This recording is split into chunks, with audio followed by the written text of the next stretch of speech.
Did you see that shit? MMA podcast.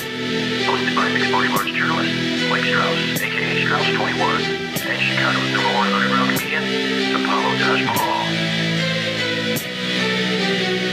Yo, Apollo. What's up? Fedor, Frank, Mir. Where were you? Where was I really? Or No, where were you when Fedor destroyed Mir? at a swingers party. You were working it. Yeah, I was security. And it was on the TV. I look out and I see a sea of like crazy people doing their thing. Breastises? And then a knockout. And all you hear in the back is, "What the fuck?" And everybody stops and looks at me. And I go, "No, it was the fight. It was the fight. Go back to doing what you're doing. Don't do it right there." And when you say knockout, you're not referring to like a hot dude walk by? Like No. I'm talking about an uppercut from hell that gave Frank Mir flashbacks of Shane Carwin. You know what it gave me flashbacks of? When Fedor fought Dan Henderson in Chicago, just a different arena. So he was just like, you in the saw me get knocked Center. out with that. It was this almost the same thing, that positioning. So It's like, you saw me get knocked out with an uppercut. Now you'll see him. You know, I'm going to call that the Chicago uppercut. it was a really good card all in all, man, especially if you were a BJJ or jiu-jitsu guy, because 4 of the 5 main cards finished with him. Holy standing arm triangle. Yeah, Emmanuel Sanchez in the co-main event finished as Sam Silica, first round arm triangle. That was very cool. What a cool guy, man. I'm going to have him on the show. Hopefully we'll have him on at the end of this week or early next week. Give him some time to heal. The man did just fucking fight, you know. Yeah, definitely. Give him a little time. And then Lovato. Holy shit. I honestly think that he should get the next title shot. No ifs, ands, or buts about it. I don't think that Gegard deserved it over him. But we're going to talk more about all these fights. We're just kind of running through them real quick. And then Neiman Gracie, he did his thing against Javier Torres. Very impressive there, too. And then, of course, Dillon Danis makes his much anticipated debut over Kyle Walker. It's been pretty well received across the board. yeah, you know, we already knew he was not going to be a great striker, but man. All right, so we talked a little bit about Fedor and Mir, how it ended. You know, Mir looked good early on, I thought. He caught Fedor with a couple of shots, and then Fedor landed that beautiful hip toss. Kind of changed the swing of the fight, no pun intended. Yeah. And then Fedor landed a couple of shots, and then Frank kind of composed. And then I thought where it went wrong for Frank, I think he threw a 1-2, but he was moving forward, kind of looked reckless, or maybe he was just off balance. His legs were really far apart. Yeah, it didn't look like. Listen, Angelo Reyes is a fantastic striking coach. It's his boxing coach. We'll have him on the show soon, but that's not typical Mir. What I think is he was kind of not all there, maybe still composing, and Fedor caught him coming in. And well, one thing Fedor still has is power. He may not have the chin he once had, but he could still knock anybody out with those hands. I always wondered, like, if he had actually went down to 205, how scary he would have been, because he's knocking out heavyweights. Yeah, and having seen him in person for the very first time, I'm a big guy myself. Yeah. You know, I'm about 250 pounds. Standing next to him, it's awe-inspiring because it's Fedor, but physically, he's not awe-inspiring physically, but his presence is, if that makes sense. Chael's about the same size as him. Correct. And that's Chael, by the way, not dieting at all. Basically walking around and eating In-N-Out Burger as many times as he can. You know, Chael, who's kind of training. And he was about the size of Fedor. So I feel like Fedor is the best matchup for Chael, though. I honestly do. When you say best, what do you mean? Out of this tournament, on this side of the bracket, I think he is the best matchup size-wise. Because I think Frank is just too big. Fedor and Chael. Feels like it could be, if they do it right, it feels like it could be a big fight. I don't know if it could be the biggest they've ever done, because I still think their first trip to Madison Square Garden, personally, I think that was special for them. If they can duplicate that or even surpass it, that's awesome. But that would have a very big fight feel to it, right? Or going to. I think it would also introduce Fedor more to casual fans. Might just be. You don't think because of Chael? Because of Chael. Oh, because of Chael. I think Chael is going to give him a little bit more exposure. Because listen, no one really cared about the Matt Mitrione and Ron Nelson fight. Like, it happened, but there wasn't a lot of buzz around it. But the Chael Rampage fight, there's buzz. I saw him all over the place doing promotion for it. Mm-hmm. Chael versus Wanderlei Silva, same kind of feel. Tito Ortiz, same kind of feel. It was all over the place. So I think Chael, with his marketing ability, his mouth, his ability to hype up a fight, and I think he's going to make this a very, very big card, and it's going to really introduce a lot of people to Fedor. And we talked with one of Chael's training partners, Jake Smith, a little bit later on. We'll play the interview about this very thing, about how he presents, how Chael presents a unique challenge to Fedor. So definitely stick around for that. But yeah, man, moving along here. For Mir, what's next? Because you think he looked terrible, and I don't think he did. I thought he looked good early on until he got caught. So he can't compete. He can't compete with the highest level. You don't think he can compete with the highest level in Bellator? No, I don't think he can. Who is the highest level in Bellator? That's the problem. Would that be Fedor, Matt Mitrione, Fedor? They got a decent heavyweight class. It's not great, but who else would you not say he should compete with? Man, what about Roy Nelson? What about Crow Cop? What about Javier Ayala? What about Czech Congo? I think Czech Congo would beat him now. I think Czech Congo is more where he's at. I know that's really sucky to say. He's 18-12. I don't want to see Frank Mir keep getting knocked out. I don't want to see Frank Mir keep losing. This is actually a little bit emotional for me because... And he's very talented. Yeah. Like on the mic, and he could do other things. Yeah. So this podcast is great. I had a chance to meet his co-host, Richard Hunter, for the first time in person. Very cool guy. I hope to have both of them actually on the podcast later on. But shout out to those guys. So this is a bit emotional for me, and here's why. We are hitting this weird point where I am now seeing everybody I grew up loving in MMA on the downside of their career. And I had to keep seeing them get hurt or knocked out or go into these fights. And Mir is a guy that made me love MMA. Mm-hmm. Yeah, Mir's one of my all-time favorites. I have one signed glove up there, and it's of him. Mir. Mm-hmm. He was so great. And, he beat the best. He made me more interested in MMA and jiu-jitsu as a big guy because I thought all they did was slug it. I think at one point he probably was the best heavyweight in the world and carried that title for quite some time. I don't want to see him keep getting hurt. I don't want to see him get knocked out again. And I don't think he can compete, and I don't think he is in it anymore the same way. And this is one of those sports that you can't do that. He did look fantastic physically, though. So moving along here to the co-main event, Emmanuel Sanchez and Sam Silica. Man, how about a standing arm triangle? Yeah, that was crazy scary. Mm-hmm. I never thought to do that. I never did. I wrestled for years. I did jiu-jitsu. Yeah. I got pretty good at an arm triangle. I'm not great. I can hit it. Oh, why don't I just do it here?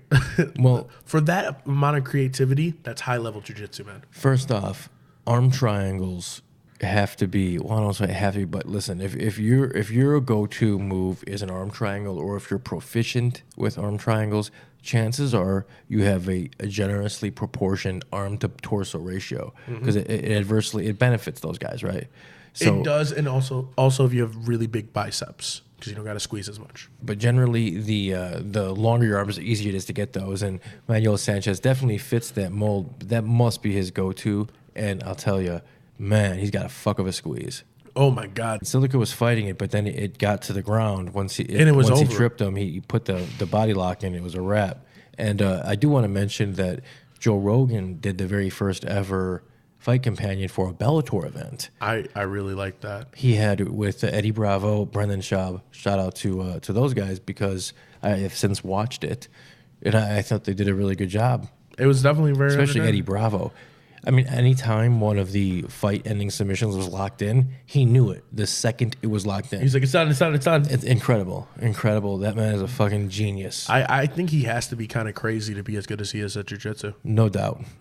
So it's going to be definitely a title shot for Sanchez next. We're going to have him on, too. I spoke with him post-fight. You could check it out on the Missing Time Productions YouTube channel. All the post-fight scrum is up from all the winners of the main card, plus Scott Coker and the one and only Royce Gracie. So check that all out, guys, on the Missing Time Productions site. But, yeah, man, definitely a title shot for Sanchez. And then Silica, just a setback. I think he's one of the very best still. I think he can still compete with the highest people, man. For sure. And then another guy we're going to have on very soon, Lovato. He looked, oh my God, he looked so impressive. I'll say it and I'll say it again. This man deserves to be a champion. Well, it looks like, fingers crossed, he's either going to get the Salter fight or he should get the winner of the Carvalho-Musasi fight. Again, he post-fight said this very same stuff, so check it out on the same Missing Time Production site. But listen, Lovato, I've been saying it for a long time. I've been kind of singing his praises here. Big fan. He can strike, and there's not many guys in the world that can roll with him. No. And he's going to be a problem for anybody he fights. And I know the argument here is Salter pulled out and Gerald Harris came in on just 3 or 4 days' notice. And I have since been told by Gerald Harris that he had to cut 30 pounds in 3 days. You know what, Harris? Thank you for saving that card because Lovato deserved to fight. But, man, that's a lot of weight to cut. Just absolutely incredible.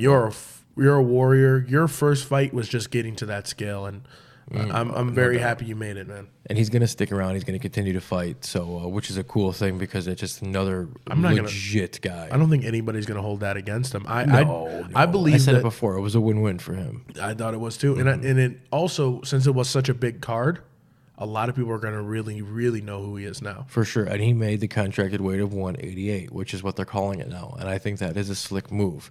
I like that. Instead of calling it a catch weight, because it kind of has a negative connotation, right? Contract weight. Contracted weight. It sounds much better. I like that way It's better. Professional. Ooh. It sounds good. Wait, say it again. Is that a catch weight? That's a contracted weight. Oh, yeah. Okay, all right. That's some title shot income. Motherfucker, I make contracted weight. Wait, oh, yeah. That could be, listen, remix. I make contracted weight. I make contracted weight. Guess what, guys? It was at this moment that he knew he fucked up. We'll keep our day jobs. Yeah, definitely. So, Lovato, title shot. What's next for Harris? Hopefully they give him someone real good in the 185-pound division. And then Neiman Gracie, Javier Torres. Listen, Javier Torres believed he was going to win this fight, and I did too for a little bit before the fight. I believed in him. He's so convincing, and he believed, and there's nothing more dangerous than a fighter that believes in himself. Ultimately, you can't pick against Neiman Gracie. He's a talented kid. I think this is one of the most talented Gracies ever to come up, ever. Really? I'm not saying he's but I think this kid has the potential to be one of the 3 best ever. Ooh. We'll see. I hope they don't ruin him. I have a feeling Bellator is going to build him right, so we'll see. Bellator's pretty good at building people. They seem to be. They built Dillon Danis the right way. He got off to the right start. He made his long-awaited mixed martial arts debut against Kyle Walker. His debut is really being well received across the whole board here. So yeah, well, I feel everybody expected it. I didn't think his striking was going to be good, but it was way worse than I thought it was. Yeah, and I had asked him again post-fight. I asked him, a lot of you guys at SBG have a similar striking style, Yeah. You couldn't help but notice he did too. So it's like, do they try to teach you that or what? So he said that's something that he's always kind of had, and I don't know. He referenced Bruce Lee several times, so he does have. Well, that's a very karate-based style, very much. But that style requires really good footwork and the ability to move your head. So you need a lot of speed and quickness to have that style. I honestly feel Dillon Danis I think I was talking about this earlier. Henry Cejudo now has more of a karate-based style, but he built up his striking before he did that. I don't feel that Dillon Danis should immediately have that style. It's a great style, but you have to be very proficient in stand-up. Well, Anton Danis' defense here, this is his first fight. He's going to get better. So, and I think that they're going to match him. Hopefully, they're going to build him the right way. Yeah, but unfortunately, he is now. It's not like he went to a smaller organization. He went to a pretty big organization. Number 2, he's going to get criticized on these little things because now he jumped over a lot of guys to be in the big leagues. I don't think he gives much of a shit. I don't think he does either. But he's gonna get criticized, and he's going to get. He gets killers. more shit about being on Connor's jock than anything else, so he doesn't care. He lets it roll right off him. He's just Connor's little brother. Let him copy his big brother. So if you haven't figured out yet, you're listening to the Did You See That Shit Mixed Martial Arts Podcast. I am Mike Strauss, a.k.a. Strauss21, and I am here with the #1 underground Chicago Drum comic, roll. Apollo T. Mahal. Apollo Taj Mahal, a.k.a. Apollo T. Mahal, a.k.a. the guy who's out here. Anyways, guys, you are listening to the Did You See That Shit Mixed Martial Arts Podcast. We are the fastest growing podcast out here. You can find us everywhere from iTunes, Google Play, Stitcher, YouTube, TuneIn app radio. I just found out about that one. I like it now. Listen, guys, go straight to us at didyousee.shit.com. And if you want to get real personal with us, let them know how they can. Give us a call, 708-669-4777, or email me at mike@didyousee.shit.com. If you do all those things in that exact order, you will win the lottery. Yeah, you know what? We're going to Probably not. We're false prophets, all right? Listen, don't listen to us. Okay, so we mentioned earlier we spoke with Jake Smith. He spends most of his training. He's Chael's one of his main training partners. Yeah. And he's a damn good fighter in his own right. He's a Bellator fighter, and he's calling out Danis, but he's not just calling out Dillon Danis. According to him, there's a very real chance that this fight's going to happen. This is a very, very bad fight for Dillon Danis and a really, really great fight for Jake Smith. And I'm happy for Jake Smith. Jake Smith is a very cool dude, and I appreciate the time. And here's our interview with the Half Black Attack, Jake Smith. I want to welcome the one and only Jake Smith. He's a fan of mixed martial arts as well as a pretty badass fighter himself. He's 7-2, currently in Bellator. He just knocked out Steve Cazzola, and he's calling out a Bellator fighter, it looks like I saw. Yeah, man. We're in the works of trying to get this Dillon Danis fight set up. So, we're seeing what happens here with him. What is it about Danis that makes you want to fight him? What isn't there about him, Yeah. Look, I don't know the guy personally. Like, I don't know what he's like, at the gym or whatever. He could be a cool dude. But from what I do know about him, he's a nut swinger on Conor McGregor, and he's trying to beat Conor. And I'll be honest, I'm in Bellator. I'm not in the UFC. I don't want fucking Conor. I don't even want Danis. I don't want any of these guys around. I want guys who will actually fight, who come and show up to fight, who don't just run their mouth. And that, you know what I mean? Like, shut up or fucking fight, dude. So what would you say the likelihood of this fight getting done is? I think it's pretty likely. From what I know, we're looking around fall. So it's one of those things. Like I wasn't, the way that fighting kind of works, things are kind of done behind the scenes, and promotions don't really like it when you kind of spoil the day. Absolutely. But, I was in this position. I was like, you know what, fuck it. I don't want him to have a chance to weasel out. So that's why I dropped that tweet. And now the ball's in his court. Now he has to, he has to answer. You seem like the worst possible matchup for Dillon Danis. His striking is not good, and you knock people terrible. out. Yeah, no, he's awful. He can't wrestle. You saw that. Every shot he did was from fucking, 3 feet away. Yeah. He's basically acting like he has a baby toddler as his measuring stick, and then he's shooting. Everyone knows that's the first rule of wrestling is you got to be in distance where your hands can touch. So he's diving, he's desperate against this guy who, I feel bad for because he was set up to lose. Oh yeah. But he came, he tried, but Danis, he was afraid. He was getting tagged up, and then not even fuck the fight, right? He won the fight. Everyone knew that was gonna happen. His post mic speech, like, what is he? He's the fakest dude I've seen on TV. How can anyone buy anything he says? Did you happen to see who he called out on Twitter after the fight? No, I don't follow him. Who, Ben Askren? Yeah. Yep, Ben Askren. Yeah, I saw him say that. Yeah, he's fucking full of shit, man. This guy. Yeah, I mean, I don't know. I think Conor's writing his lines for him. He's got to be. I think he's picking out his outfits, honestly. Like when he showed up in that jumpsuit. Right? Ugh. Yeah. I know that Bellator, Scott Coker, they're trying to get on the East Coast for later in this year. Hopefully, this fight can maybe come together around that time because I know Danis has said he'd like to fight again in New York. Hopefully, it all comes together around that time. Man, I'd love to see you fight Danis. I just think that you bring. Obviously, he's only fought one mixed martial arts fight, but you bring a whole new dynamic to the game. You can talk a good game, but you also can back that game up. Yeah, I mean, let's be honest. Like, Danis is legit when it comes to jits. Like, I am not going to take that away from the guy. I will never never discredit him from that. What he has done and accomplished, with his tournaments or whatever, that's cute. It's awesome. But fighting it's very different, and he can pull guard all he wants, but I'm not an idiot who's just gonna sit there and play in it. Like, that's not gonna work. I can wrestle. My background is wrestling. My main training partner is Chell, so that's all I fucking do is get dry humped by him. So I'm gonna be fine. What did you think of Chael's post-fight confrontation with Fedor? It's classic Chell. First, what he likes to do is shit on the town he's in. Yeah, and then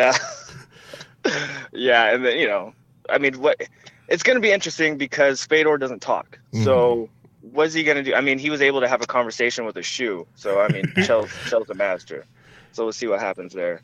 Yeah, that part of it's going to be fun because I don't think Fedor is really, he's very respectful, he's stoic, and he's never really fought anybody like Chael. So I want to see how that goes. I wonder if Chael can get under his skin, actually. I'm curious about that. I doubt it, but Chael is the best at it, so that's for sure. So you mentioned Chael. I know one of your former, I don't know if he was a training partner, but a gentleman you grew up with, Ricky Simone, made his UFC debut recently. What did you think of that? Yeah. Actually, I just got done hanging out with Ricky yesterday. Cool. I think Ricky is the biggest piece of shit I've ever met. He is a giant scumbag. And we ended our friendship yesterday. So. Well, you're being facetious, of course. Oh yeah. But no, me and him were giving each other a hard time yesterday, and he thought it would be real cute to act like he was famous in his household around all of our friends, and he's offering me autographs. So I'm team fucking Marab or whatever his name is. I'm with that guy now. He got robbed. Yeah. What did you think of that whole thing, man? Was that? What did you think of it? The whole way that fight ended? Hey man, that's my buddy. He got to win. I'm happy as shit for him, honestly. It's a weird rule. It's one of those things where I guess it's an Atlantic City thing because I know when normally in fights and stuff they tell you the rules or whatever, but they've never say you're saved by the bell or you're not saved by the bell. So that's never been really disclosed. From what I know, I've talked to Chell behind the scenes and stuff about it too. He was saying that I think it's Atlantic City rule or New Jersey rule where you cannot be saved by the bell, regardless of boxing or MMA or anything. So yeah, Ricky, choked the dude out. Well, the dude was out 3 different times. Yeah, I don't know how he didn't die. Yeah, I was very scared. I was saying, I'm like, man, when should a ref go in? The guy was convulsing basically. Yeah, that's what I thought his legs were doing because they were paddling. They looked like they were kind of shocking up. Couldn't that be considered a tap out too? Because we've seen what's his name, Tim Elliott. He had to use his feet once to tap out. Yeah, he did. Yeah, but the guy was putting his thumbs up. I think that's where the issue is. I don't have a problem with the decision. I think ultimately the right thing happened. I do believe that Marab went out at least one time. Okay, he definitely went out. At least once. I think he knocked himself out, honestly. And I think, man, what lost in all this, man, is your friend. And a hell of a fucking debut, Simone, because no one's talking about what a fucking great comeback that was. It was. Yeah, that was definitely one of those fights where I was screaming at the TV because I was like, Ricky, you're not fighting like yourself right now. Yeah. You got he was too caught up, watching him, and Ricky's usually the aggressor, the one with more movement, and this guy came out a little bit more. A little bit more fancy than him, and I think that kind of threw Ricky off a little bit. Yeah, for sure. But he definitely pulled through like a champion. You guys all from the Northwest there, man. You guys have this grit about you. Is it in the water or what? Yeah, I definitely don't think it's the water. It's probably more to have to do with our shitty weather. Don't get me wrong. It's beautiful 3 days out of the year here. But for the most part, it's cold. It's rainy. It's depressing. So, I mean... It sounds a lot like Chicago. Yeah, man. It's pretty depressing out here. So, I mean, the way we look at it is when we fight, it's fuck, we're going to die anyway, so who cares, Yes, sir. That should be the slogan. We all just have a bunch of self-hate. We all listen to Nirvana, and we have a bunch of self-hate, and we just walk in there and let it all hang out. You can let it all hang out for sure, man. I can't wait to see what Bellator's got for you. Hopefully it's Dillon Danis, but if not, I'm going to be watching no matter what, man. The floor is yours if you want to shout out to your sponsors, anything you'd like. Yeah, shout out to Ball Wash. They're great. My ball smells awesome. Just follow me on Twitter. I mean, the guy, your co-host just said, I'm one of his favorite people to follow. Yes, he is funniest person on Twitter. Well, there you go. So I feel like, people should follow me. Definitely you follow me, him. I get more sponsors. I get more money. Then I can dress up like an idiot like Dillon. So There you go. Well, I appreciate your time, Jake.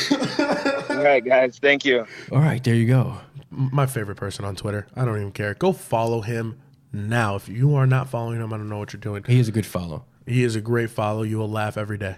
Moving along here. Israel Adesanya and Brad Tavares is now the TUF 27 finale main event. Now, that fight was booked on that card already, Apollo, but... Main event?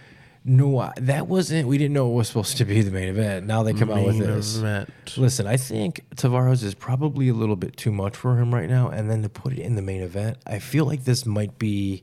I don't know, man. Is this me, or is this a little too much? Okay, so there's two rules of thought.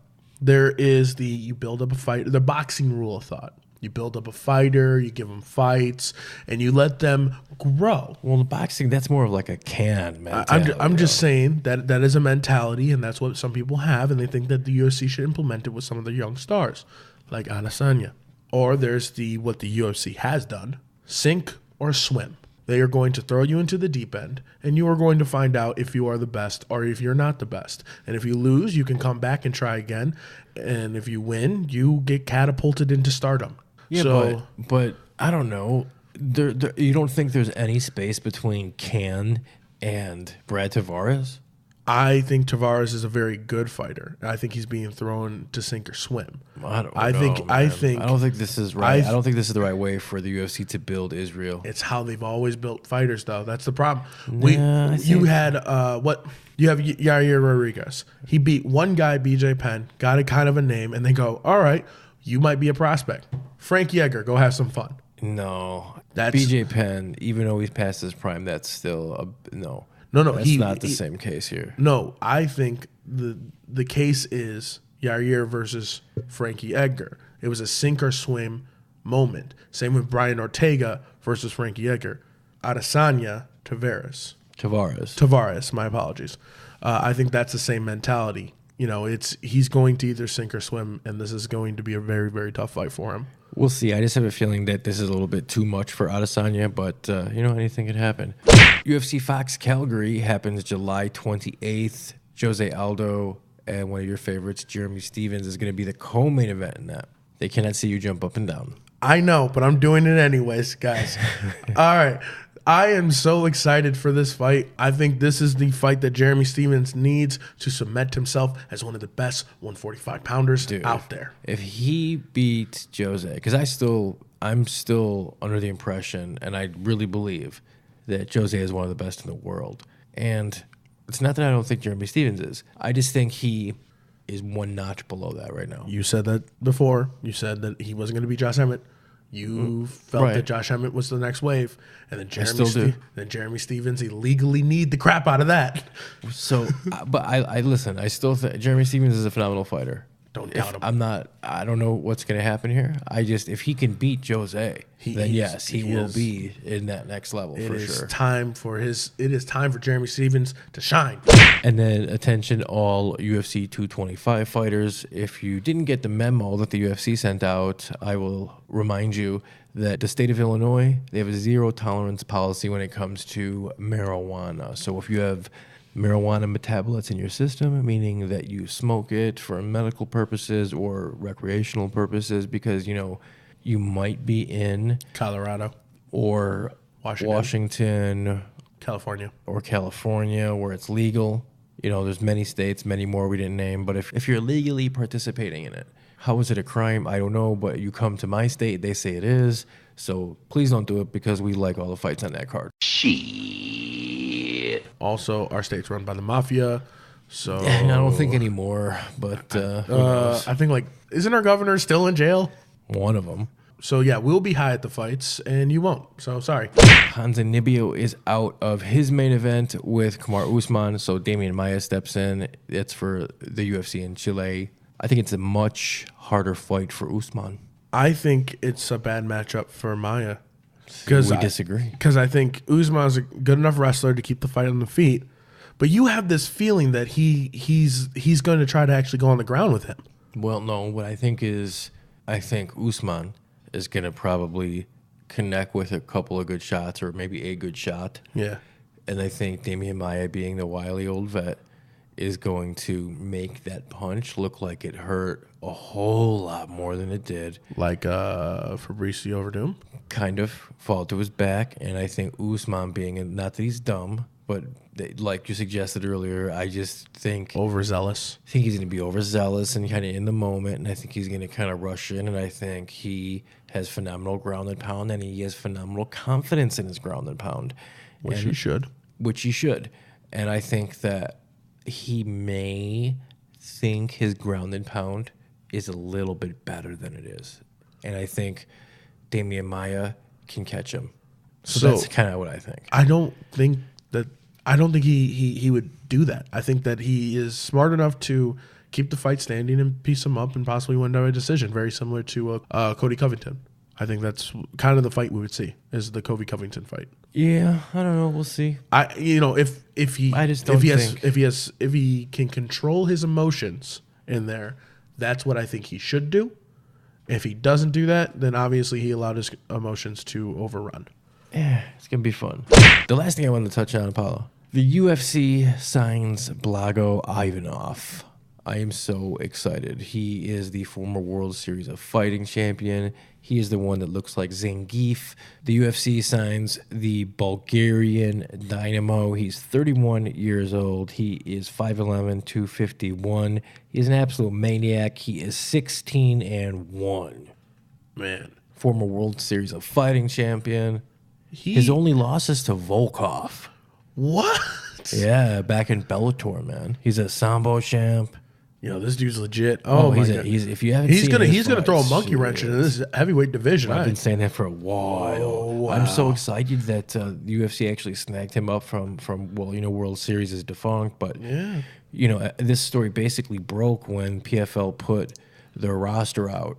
What is like 2 weeks ago now, and they his name was suspiciously absent. So we put two together, and he's that's what.